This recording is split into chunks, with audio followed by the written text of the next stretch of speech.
You're listening to Nest Talk, the best and most elite Baltimore Ravens podcast on the internet. Now, here's your host, Christopher Linfante. Ladies and gentlemen of the Ravens flock, my name is Christopher Linfante of thebaltimorefeather.com, bringing you another episode of the Nest Talk podcast, the best and most elite Baltimore Ravens podcast on the internet. But you already knew that, and that's why you are here. And before we start, I would like to make sure that if you are listening on iTunes, I would encourage you to please subscribe to the podcast on iTunes. Get all of the podcast episodes available to you immediately upon their arrival on the platform. Make sure to rate us. Give us an honest rating on iTunes. Helps other people see it. And, of course, it gives us good feedback to whether or not you're liking the show. If you are listening on YouTube, make sure to subscribe and hit the notification bell to get all the latest podcasts and other videos we put out on a regular basis, basically sent to you immediately, so that way you don't miss them. You know, it's important to say that, not, just for, the growth of the channel here, but because YouTube quite often experiences problems delivering content to your subscription box. A lot of people always say that they miss content if they don't hit the notification bell sometimes. So if you don't want to miss any content, make sure to hit that notification bell, subscribe to the YouTube channel, and of course, give us a like if you like it. If you dislike it, fine, give us a dislike, but leave your comments below on what we can improve on the podcast, any suggestions. Next week's going to be a big episode, just some housekeeping things before we start. Next week will be a big episode. We have a special guest who I will probably announce. Maybe I won't announce it. Maybe we'll keep it a surprise till the episode airs. But I think you'll like him. We'll talk some Ravens fantasy football and other things as well. But moving now on into the show, I think that's about all the housekeeping items we have. Moving on into the show, today is August 16th, 2019. We're recording it a little late tonight, around 9 p.m. Hopefully this gets out sometime tonight. And of course, it is a Friday. Happy Purple Friday to all of the Ravens fans listening. And if you're not a Ravens fan listening, welcome anyway. It's nice to have you. But of course, this is a Ravens show. And if you watched, if you're a Ravens fan, there's a good chance you watched the preseason game last night. I know not everybody watched it. Again, it's the preseason. They don't get the ratings, the plays. Really, it's not as important to fans maybe as some other games, but I keep saying it over and over again. I love the preseason because it does give us time to start to figure out who's going to be on this roster. Now, last night it was a good game. We will talk about that towards the end of the episode. We want to talk about some more news things first here, and I think we'll go a little shorter on this episode than normal, just because we had a delayed episode on Tuesday, so it's only like 3 days after that, so there's not as much news as normal. But we do have news. And of course, we will talk about the preseason game, the performances of specific players, and basically what that outcome means for these guys. So, first off, as you already know, the Ravens earlier this week signed Sean Smith and Elijah Qualls, a punter from Dayton and rookie punter from Dayton, and defensive tackle, I believe in his third year, out of Washington, respectively. That's Smith, the punter, out of Dayton, and Qualls, the defensive tackle, out of Washington. Now, it's important to note this. They were signed early this week. I believe one was like Sunday, and I know Sean Smith was Monday. If you are not paying attention to Ravens Twitter, maybe you wouldn't know this because it's not something that, the app is going to send out or, the national newspapers are going to pick up on. But the Ravens actually didn't keep these guys, either of them, for over a week here. Last night, before the preseason game even began, per the transaction wire, the NFL's official transaction wire, Elijah Qualls was actually cut by the Ravens, and today, after his preseason debut for the Ravens, punter Sean Smith was cut as well. So this is interesting to me because, well, first off, Qualls didn't even get a chance to play, so I don't know what's up with that. And Smith did get a chance to play. I didn't think he did that badly. We'll talk about him in a second here in his performance. But it definitely shows you that the Ravens have better plans, maybe bigger plans at least, for this roster. They are moving guys around left and right here. bringing them in and cutting them. They're trying to find the best 90 men available for them right now. And, Eric DeCosta does not believe, at least, Sean Smith or Elijah Qualls provides them a major benefit. In all honesty, they don't, because, we don't know the reasons that either of these have been cut. These two players, we were not given official reasons, but of course we can speculate here, which I don't like to do too much, but I think we can speculate a little bit with this. And first, Elijah Qualls, because he was the first cut between the two. Looking at that defensive tackle unit, it's going to be very hard for him to crack it, because you've got Brandon Williams being paid a mega contract. You've got Michael Pierce, who's pretty much better, I think, right now than Brandon Williams. Could change, maybe not. But Michael Pierce, sitting in there doing the dirty work in the trenches. It's just a super, super deep positional group. And, those are the two starters. But you have other guys in there as well that are going to contribute. Most Ravens fans know, Willie Henry is in there. He's done good things. You've got Chris Wormley, who's more of a defensive end, but could, be considered a tackle. Patrick Ricard is having a great preseason. Looks phenomenal at defensive tackle. The Ravens drafted Dalen Mack this year. I believe it was the 5th round. So, maybe it was the 5th round.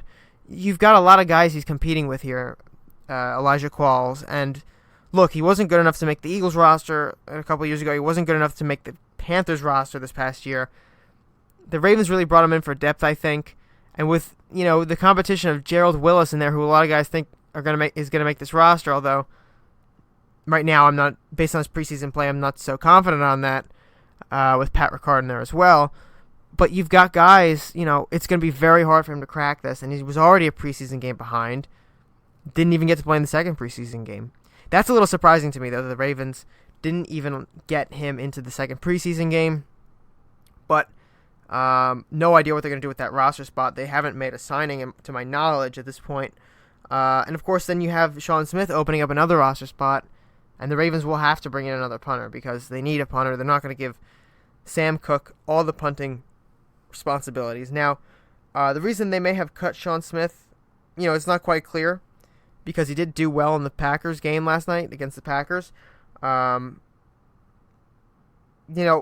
He kicked, 3 punts? I've got it right here. He kicked 3 punts for 145 yards. So it was about an average of I had it, 40-something maybe? 40-something, whatever 145 divided by 3 is. I don't feel like doing mental math right now. Let me check this out. But we've got, 48.33 yards average per punt. Now, it was not a bad night for him at all. And I'll be honest with you, I started getting disinterested with the game towards the end. I had a long day, started getting tired. So I might not be the best, at remembering this here, but nothing out of the ordinary for Sean Smith here. I thought he did fairly. I didn't think he did amazing. I don't think he did terrible, but he played fairly for his position, for what the Ravens needed him to do. And he just didn't cut it. And, for the Ravens at least, he didn't cut it. Whatever it was that Eric DeCosta was looking for in a punter, didn't get it. So the Ravens are going to have to sign another punter. Maybe they're looking for a guy who can come in here and do what Kerry Vedvik did. Not, of course, to the degree Kerry Vedvik did it, but the responsibilities, at least for the preseason, kicking, place kicking and punting, maybe save a roster spot at the preseason, and maybe they understand that Sean Smith is not going to be able to do that. So that's my guess. Otherwise, why trade in a punter for another punter, especially if he's only a camp punter and not looking for a guy to replace Sam Cook. It's evident you're not looking for a guy to replace Sam Cook because you could have done it with Kerry Vedvik and traded away Cook, if that's what they wanted to do. And we talked about that, I think, in a previous episode, that it was a distinct possibility that the Ravens would have moved on from Sam Cook to get a younger Kerry Vedvik in here, because Sam Cook was up in age. But nope, they didn't do it. And I'm glad they didn't do it. I don't think that's exactly what they should have done. But again, the Ravens will have to address Sam Cook in the future. But it's not going to be Sean Smith, I'll tell you that, with this cut right here. Now, we do have some injury news I want to talk about. Now, there were 2 injuries last night that we got disclosed. One occurred last night, and one occurred, I believe, the day before or that week, this past week. But we're going to go with the one that happened last night first. And I was thinking about saving this for the game recap, but it's probably more important to talk about in the news section because it does have a pretty big impact on the Ravens' future at inside linebacker, and that's Chris Board suffered a concussion in the middle of the game. I forget what quarter it was. I think it was maybe the second quarter. Don't hold me accountable for that, but Chris Board essentially went to make a tackle and collided, helmet-to-helmet collision with the Packers' offensive player. I don't remember who it was, but you could see he was immediately shaken up. Trainers took him off the field into the blue tent, went into concussion protocol, and the Ravens announced that he actually had a concussion. I believe it was the middle of the game. As the game was going on, they announced it. So that's a big problem, not only for Board, because Board is an undrafted free agent from last year, made the team, didn't start, got in a little bit if I remember correctly. Didn't do a whole lot though, but this past training camp, he's really taken a step up. And coaches wanted to see what he can do. And he's been running with the ones a lot. Kenny Young stole the performance last week. He stole the show with that big hit on Gardner Minshew. But Chris Board has been running with the ones primarily, and he's done fairly well. Now, this isn't a primarily deep inside linebackers unit. I like what Peanut and Wasso brings to the table, but I'm not sure Peanut and Wasso can do it alone. He can't do what C.J. Mosley could do. Now, could the two of a combination of Peanut and Chris Board have done what C.J. Mosley would have done for this defense? I don't know. I would have liked to have known throughout the preseason. But with a concussion halfway through it, it's going to take him at least 3 or 4 weeks to fully come back. It could be a week. But I'm going to say 3 or 4 weeks to be completely healthy. To have no lingering problems. Right? I think that's reasonable. I mean, it's possible he comes back sooner. But, you got to assume his preseason's done at this point. That's what you have to assume if you're the Ravens, because you're not going to just bank on Chris Board coming back after a major concussion setback like this. So now the question is, what do the Ravens do at inside linebacker? Do they think Chris Board will be able to keep, running with the ones when he gets back? If he gets back in time to start the year, I would imagine he would. But who takes over running with the ones? And does that player now prove he's better than Chris Board? Can do more than Chris Board? Is it Kenny Young? Is it Alvin Jones? Is it Otero Alaka, the undrafted free agent, who also got hurt last night but came back in the game? I don't have the answers at this point, in all honesty. And I'm going to delve into my film review tomorrow. I haven't done the film review of the first preseason game. I haven't had time. It's been a pretty busy week with everything going on. So I'm going to do that first, but then I'm going to do both these games tomorrow. And really, I'm going to chart them out and see who's impacting, what here, who looks the best, especially at inside linebacker.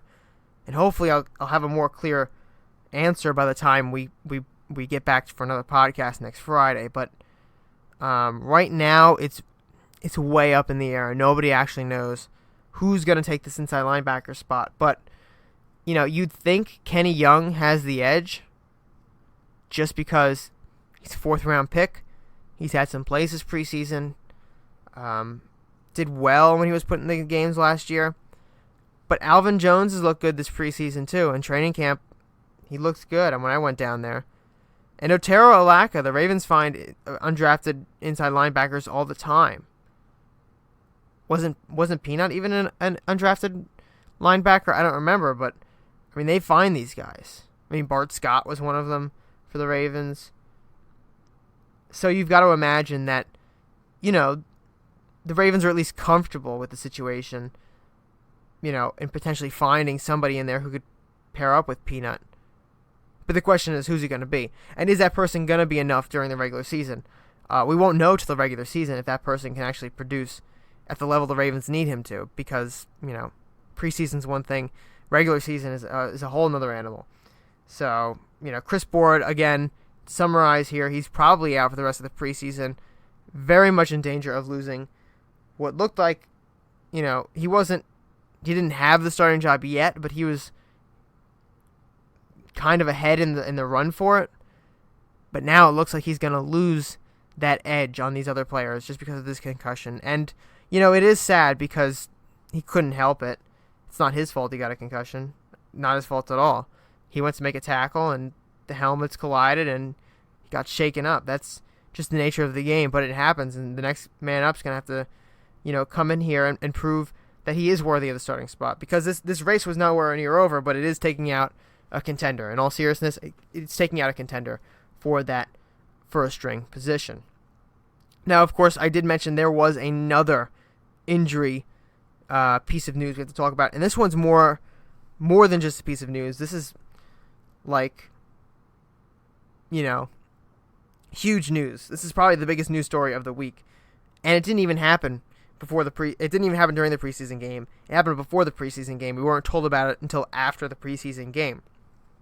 John Harbaugh went up for his post-game press conferences. He always does, and talks about what happened in the game, takes questions from reporters, and I'm not sure if he voluntarily gave this information or somebody asked him why Tavon Young was out, but essentially, Tavon Young is not coming back this year at all. Tavon Young will be out for the entire year, and it's not a good injury, I'll tell you that. If you remember, a few years ago, Tavon Young tore his ACL after his fantastic rookie season where he looked like, a breakout star at cornerback. It was a great rookie season in 2016.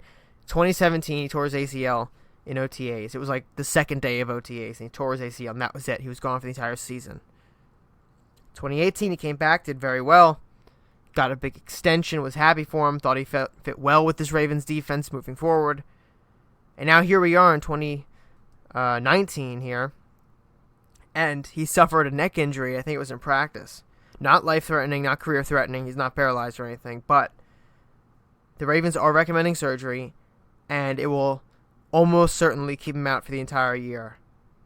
There's always that possibility he comes back, but it does not look good right now for Tavon Young. And this is a major problem for the Baltimore Ravens because not only do they just pay Tavon Young, and look, it's not a mega contract, but it's a nice contract. He gets here to stay for, I think it was additional 3 or 4 years. You're losing your best slot cornerback and a guy who could pair up with some of the best slot receivers in the league, in the nation, what have you. He could pair up with these guys, and he played very well. I mean, this is a secondary that is the deepest secondary in the league, but it's already getting chipped away at. And you now know that there's no way the Ravens will trade Jimmy Smith now with Tavon Young gone. They're not going to deplete. They're not going to deplete their defensive backcourt even further than it already has to be. Because, quite frankly, that'd be stupid. That'd be very stupid for the Ravens to go out now and trade Jimmy Smith, a third-round pick, Jimmy Smith and a third-round pick for Jadeveon Clowney. I mean, Jadeveon Clowney is a great player. Don't get me wrong. But now, you lose Tavon Young, you lose Jimmy Smith too, you got Marlon Humphrey and Brandon Carr as your only 2 reliable cornerbacks. So, Anthony Averett, could start maybe, but not. I mean, he's kind of shaky. He's looked kind of shaky this preseason. I'm sorry if you don't agree, but that's what I've seen. But, I will say, I think the Ravens do have some options at slot corner. You could put Anthony Averett in there, and slot corner is not a position you're going to need all the time, right? You're going to use it in nickel packages primarily, and that's what Tavon Young's role a lot of time was. Of course, you can shuffle guys around. You could put Brandon Carr in the slot. You could put Jimmy or Marlon in there if you wanted to. But I think someone who really could do wonders in that slot cornerback position, believe it or not, is Cyrus Jones, because Cyrus Jones has been winning the coaches over, and you could see why when he plays in the preseason. As we start to transition into the preseason recap here, week 2 against the Packers, the 26-13 victory extends the Ravens' preseason winning streak to 15. That's an NFL record again. Another one set by the Ravens here. I think I said it last week, but it doesn't matter because, they're just going to keep winning as long as they stay as a very deep team. Now, here's the deal, though. Back to Cyrus Jones. He has been impressing coaches, and he's impressed me with his play. he has tremendous value at kick returner. We know that. He did well. He's not the league's best kick returner, but he did very well for the Ravens last year when it counted. Okay? He's a serviceable starter. He can do things for you, and he can make plays. That's a fact. Cyrus Jones has good value there. He's got great value also because he's starting to emerge as an actual cornerback. You saw in the first preseason game, he went wild, got a pass deflection, a tackle, and a return for a touchdown on a pick. And then, in this game, gets like 5 tackles. 3 solo tackles, 5 total tackles. I mean, that's pretty darn good. Now, I'm not saying, that Cyrus Jones should start immediately here. And he even got a quarterback hit to top it in there. But I think he's valuable for the Ravens, especially with Tavon Young gone, because now he can play 2 positions if he has to. He could probably do some nice things in games. We'll have to see the way he finishes the preseason game. But what's interesting about Cyrus Jones, assuming he makes a roster and could start probably would start at return specialist and do, some plays, participate as a slot cornerback, is now you free up a roster spot. You don't need a dedicated slot cornerback in there. And look, there are guys on this roster right now who I don't know. Like guys who have been here in the past, I don't know if they can make this team again. Looking at these guys, Stanley Jean-Baptiste, I don't think he's going to make the team. Terrell Bonds is not going to make the team. Justin Bethel might. I mean, they gave him some money, but, here we are again. It's only so many roster spots. It's going to be tight for him. And I don't know if Maurice Kennedy can make this roster. In all fairness, especially if Justin Bethel makes it. Because assuming Cyrus Jones makes it, it's going to be tough for Maurice Kennedy. And you feel for him because he's had some bright spots and he's had some injury problems. But that's the nature of the game. It's tough. So we'll see what Cyrus Jones can do. He's a good candidate to replace Tavon Young for the year. Of course, they can do some tricky things in there with Anthony Averett and other guys as well.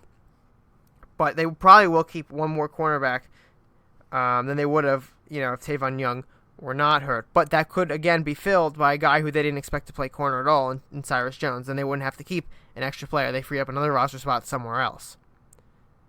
And again, I mentioned it earlier, another guy who can do that for you is Pat Ricard, who's having tremendous preseason. If you look at what happened last night with him, last week he made a big impact on the defensive side of the ball. But last night, 2 carries, 4 yards.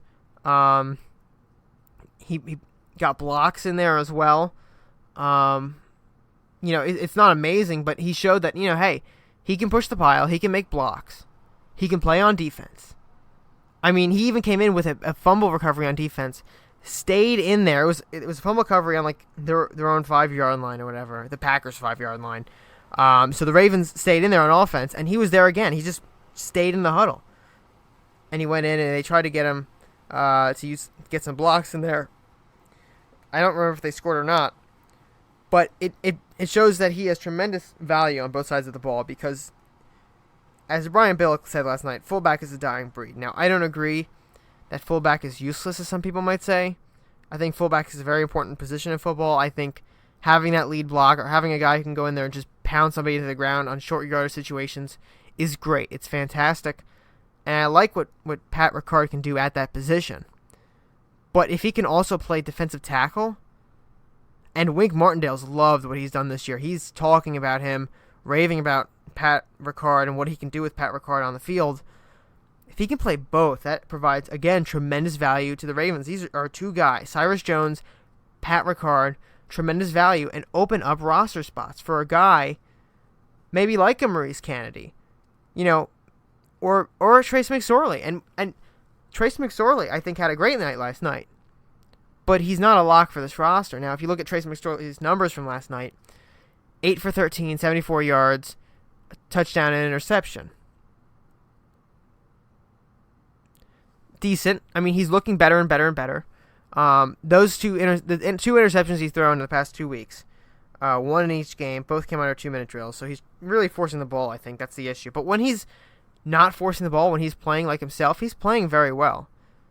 I like what Trace McSorley is showing us. Now, he's not going to be the backup quarterback so long as RG3 is on this roster, because RG3 is the backup to Lamar Jackson. It makes sense that way. Everything about it just screams, what the Ravens should do on the offensive side of the ball. It makes sense. The two are very similar. Of course, RG3, less mobile at this point in his career, more injury-prone than Lamar, but he would be able to run the offense. Now, Trace McSorley is unproven. We don't know what he can do. But I'm liking what I see. And the Ravens want to know they're going to get other value out of Trace McSorley. Because keeping a third quarterback is something the team almost never does. They kept one last year just because they didn't trust Lamar Jackson to be the immediate backup to Joe Flacco. And I get it, because after the preseason, I was not trusting him either. So what's really the logic, that the Ravens would employ to keep Trace McSorley? Again, special teams value, maybe defensive value as a defensive back. He's got to produce something else, because it's not like they're going to get rid of RG3 to keep this guy. People have been floating the idea he makes a practice squad. The problem with that is if the Ravens do, number one, think he can provide value on special teams, they're not using him. And number two, if they want to develop him into a potential backup, if they feel RG3 isn't reliable, injury problems, he could get picked up off waivers or something. Snagged by the Patriots, who knows? So it's not a great idea to put him in a practice squad. We just don't know what's going to happen with him yet. But he had a good day yesterday. He's looking pretty good as a quarterback, and that's his main position. That's what he needs to do. Someone else who looked great yesterday, Justice Hill. Flat out looked good. 10 carries, 49 yards. That's an average of 4.9 yards a carry. A touchdown long of 14 yards. He looked shifty. He looked quick. And I have to say, he made some people be pushed down. He pushed some people down to get the yards he wanted. Good day for him. A lot of people are hyped about Justice Hill, but what that does do, and it pushes Kenneth Dixon really into a weird corner here, because Kenneth Dixon's flat out going to get replaced. 6 rushes, 14 yards, 2.3 average, longest of 7. Got injured, came back in the game later. I don't remember what the injury was. It's kind of limping after a play. I'm telling you, look, Kenneth Dixon, lots and lots of talent, but he's going to be replaced simply because he can't stay on the field. It's those darn injuries, and of course that suspension that happened a few years ago. So he's just not going to stay on the field. The Ravens are going to replace him. They're not keeping 4 running backs. They're just not. What are they going to keep 4 running backs for? They don't need to. They're not going to use 4 running backs. They're going to keep Gus Edwards. They're going to keep Mark Ingram. They're going to keep Justice Hill. And if they don't want Justice Hill for whatever reason, they drafted him. They got Lance Turner, who ran for 5 carries, 29 yards. 5.8 yards a carry right there. 22 was his longest. These are guys in here that are doing well. And I just can't see Kenneth Dixon making this roster right now. He's got to do something bigger. Because right now, he's being outplayed by the rookie. And, he didn't need to be outplayed by the rookie to get cut. He is being outplayed. That's a problem.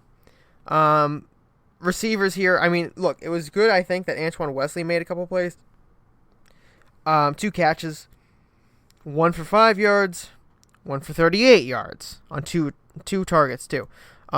So this is big because we needed to see more out of Antoine Wesley because so many people like what he's brought to the table during training camp. Preseason didn't really show up in the first week of preseason.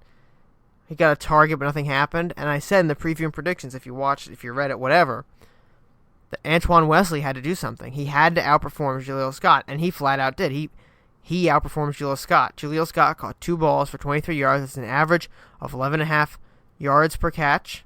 Antoine Wesley, 21.5 yards per catch. Neither of them caught a touchdown, but it was good. And Jaleel Scott was targeted 3 times, caught 2 of them. I don't remember whether or not that incompletion was on target or not.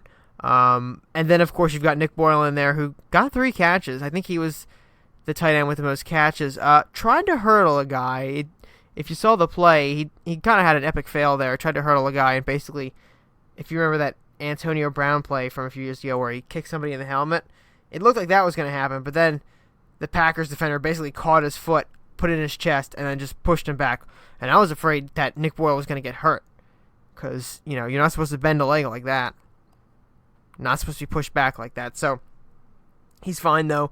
Not in midseason form, as I think it was Luke Jones of WNST, whatever it is, said not in preseason, not in midseason hurdling form just yet for Nick Boyle, who of course loves to hurdle. We all know that. But you know who looked really good last night? It was Chris Moore. Not to jump around here, but Chris Moore looked really good. 4 catches, 54 yards, 13.5 average reception yardage, and a touchdown. It's kind of a long run, too. I think that was a 23-yarder. Listen, we all know Chris Moore has to do something because, we've been waiting for Chris Moore. He's got the talent. He's got the measurables. He looks like he can be a good receiver every year. He just didn't pan out. Now, looking at these numbers, last week was great. This week is even better. He looks, it's preseason football, but he looks like he could be a legitimate number, not number 1, but a legitimate starting wide receiver. That's what he looks like right now, as we speak, as we sit, watch the preseason. He could be a starting receiver. Now, of course, you've got Willie Snead in there, who's going to be our number 1 receiver, Marquise Brown, the first-round pick, and potentially Miles Boykin starting. But I think Chris Moore's going to start over Boykin, and Boykin didn't have a very good night, in all honesty. 3 targets, no receptions. It's disappointing. It is very disappointing. Miles Boykin, I think, was one of those guys that just had to have a good night to, keep that fast track towards an influential position on this roster going. Didn't do it. Didn't have the night he needed to. Didn't catch a single pass. And that's a problem for Miles Boykin. That's a big problem because, he had a legitimate chance to start, and he's dwindling it now because he can't catch all these balls. Now, are all these passes amazing to Miles Boykin that are just surefire catches in every other receiver's hands? No. But he's a big guy. He's got to make plays, and he doesn't do that. And if you watch the predictions, if you watched my review of Miles Boykin, he doesn't do that. He didn't do it in college. He's got to change now. If he wants to get a starting position on this team at some point, may not be this year, he's got to go up and get those jump balls. But he is a third-round pick. Let's not get ahead of ourselves. He is a third-round pick. He's a guy that we can wait on. We can afford to wait on. We don't have to bank our offense on him right now. We can wait to see what he does. But I am encouraged by Chris Moore. At least one of these guys is starting to show up in the preseason games, and hopefully Chris Moore will continue his play while Miles Boykin will elevate his play. Now, Anthony Averett last night, he's a guy who was a little shaky, had some decent plays, let up some passes, got burned once for a touchdown. Not exactly the best night for Anthony Averett, but he was shaky last week too, I think. Had good moments, had bad moments. The interference, maybe not. That got challenged. I don't remember what exactly happened there with, the outcomes. But he does have to step up. He doesn't have to because he's a depth guy. But with Tavon Young out, he's got an opportunity to get himself more involved. And if he wants to do that, he's going to have to step up. He's not going to get cut. It's obvious he won't get cut. He's a good corner. He's a solid corner. He could start for a lot of teams. But he's not a top corner on this team. And it's crowded. I get it. Because our top 3 corners, in Marlon Humphrey, Jimmy Smith, and Brandon Carr, could each be a number 1 corner on, like I said it before, 90% of NFL teams. So Anthony Averett has stiff competition. There's no question about that. But I would like to see him more reliable, more dependable, because Jimmy and Smith and Brandon Carr will not be around forever. I would love for them to be around forever, don't get me wrong. I would absolutely love it. They are great players for us. But Jimmy's 31, and Brandon Carr's up there too, past 30. Now, Brandon Carr's never missed a game in his career. But, he is getting older. Both these guys are getting older. They're not going to be here forever. We want to develop guys now. Anthony Averett looks to be like he could be that guy, but he's going to have to start stepping up. The second year is going to be big for him. I imagine he'll get more chances with Tavon Young out. Would like to see him do better. Pernell McPhee had a couple good plays. Got a QB hit in there. I think he got a sack. Did he get a sack? No, it was someone else I'm thinking of. Matthew Judon and Alvin Jones. Alvin Jones was the one I was thinking of for some reason, who got the sack. But Pernell McPhee had some good chases, had some good angles, setting the edge, and, he could start. Honestly, he could start at edge rusher next to Matthew Judon on the opposite side. Now, you'll remember, of course, that Pernell McPhee was with the Ravens on that Super Bowl run up to, I believe, 2014, 2015, somewhere in there. Left, signed a big deal with the Bears, didn't pan out there. Now he's back here after a stint in Washington. But, he's looking to revitalize his career. And I could definitely see him starting on the edge across from Matthew Judon. But Jalen Ferguson's a guy in there who a lot of people like as well. Picked him in the third round. He last night got a tackle for loss. He's got to get better at finesse moves, ways to get around offensive linemen and blockers, because his bull rush won't cut it against bigger bodies in the NFL. If you watch my review of Jalen Ferguson, he really relies on that bull rush. But the problem is, against more massive NFL bodies, it's going to be difficult to bull rush anybody on a consistent basis. Not that he can't use it, but consistently over and over and over again, like he did in college, won't work. But I think he had a good night, not a great night. Did well, didn't really make any huge mistakes. If he's vying for the starting position, he will have to outplay Pernell McPhee. I don't think he's doing that at the moment, but he definitely could. The last 2 weeks of the preseason will be telling for him, because he reportedly took a big step in training camp and the new practices that are starting this past week. Took a big step. Coaches loved it, but he really hasn't put that on physical tape. He hasn't put it out there on the field. We haven't seen it yet from him. The fans haven't seen it yet from him. Will we see it? We'll find out. It's not exactly clear at the moment, but he's got time to develop. He doesn't have to start right away. He won't be a draft bust if he doesn't start right away. I would like him to develop into a good pass rusher, but we've got guys who can hold down the fort. Shane Ray in here, isn't amazing, but he's serviceable, and Pernell McPhee is proving that he's still got it. So we'll see how that develops over the course of the rest of the preseason here. I think that's pretty much it on guys I want to talk about, although Tyler Ervin did have some good kick returns in there. Sean Monster didn't do as well as I was hoping. He's a guy who's kind of on the border of the conversation to make the roster, but not really at this point. There's not really anybody else we need to talk about. No interceptions last night, so the secondary didn't really stand out, although there was a bunch of pass deflections.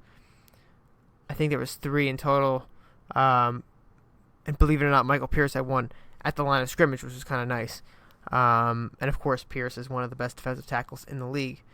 So again, the Ravens won the second preseason game 26-13 over the Green Bay Packers. Next week, they will go to Philadelphia, the super long trip up I-95 to Philadelphia to face the Eagles, obviously. Maybe Carson Wentz will play this game. Aaron Rodgers didn't play against the Ravens, had some back problems or whatnot before the game, didn't want to risk it.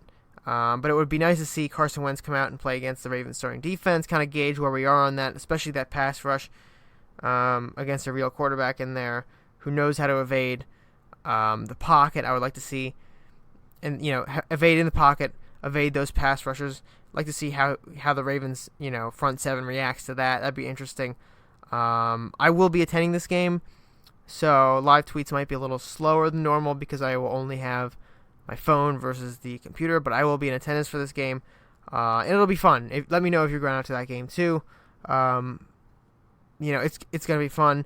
We'll see what the Ravens can do in this upcoming preseason game, and we've only got 2 more before we make cuts. So a lot of these guys we talked about, even guys we haven't talked about, whether it be, Cole Herdman, Charles Scarf, these wide receiver tight ends, Joe Horn Jr., guys trying to do something out here, maybe not to make the Ravens roster. Tyler Ervin, but somebody else's roster. Because someone could use a kick returner, a receiver, a tight end. EJ Ajaya, I'm sorry if I mispronounced that, a linebacker in there someone could use. Guys, maybe Bennett Jackson.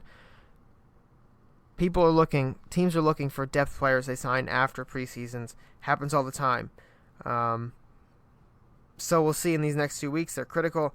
And of course, the regular season is starting in 3 weeks, which is pretty amazing to think about now that we're so close to real football being played again. So that's all we have to talk about on today's episode of Nest Talk. It's a little short just because we did have that episode on Tuesday, so there's less to talk about than normal. But we will be back to our regular schedule with a Friday episode after the preseason game against the Eagles, Week 3 preseason game in Philadelphia, 7:30 Eastern Time. Make sure you go or you watch or whatever you want to do. It's going to be a fun game. And we'll, of course, cover it live on the Baltimore Feather Twitter page and a little bit on Facebook.